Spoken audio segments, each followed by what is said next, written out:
சொன்னிம்மா என்னக்கண்ணே? நான் சமைக்கிறீங்க? சாப்பாடு தாளிச்சிட்டு இருக்கேன். சாப்பாடு தாளிக்கிறீங்களா? இதில் என்ன இருக்கு? இதில் ஒன்றும் இல்லை, கீரை வேக வச்சு எடுத்துட்டேன், முருங்கைக்கீரை. ஓகே. சாப்பாடு வடிச்சிட்டிங்களா? வடிச்சிட்டேன். ஓகே. இது என்னது? இது வெண்டைக்காய் பொரியல்.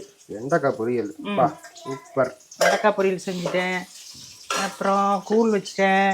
ஆரிய கூழா? கூழ் ரெடி. ஓகே. அடுத்து முருங்கைக்கீரை பொரியல். முருங்கைக்கீரை பொரியலா? சூப்பர்மா. சாம்பார்.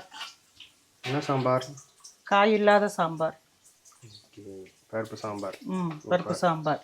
அவ்வளோதான் இன்றைய சமையல். இன்றைக்கி வந்து டிப்ஸ் என்னன்னா, நம்ம ரேஷன் பருப்புலாம் சில பேர் வாங்குறதே இல்லை, வாங்கினாலும் வேஸ்ட்டு பண்ணுறாங்க. இந்த மாதிரி கீரை செய்கிறப்ப நம்ம வந்து அதோடவே முருங்கைக்கீரையெல்லாம் குக்கரில் வச்சு வேக வச்சுட்டா ஒரு 3 விசில் விட்டா வெந்துடும்.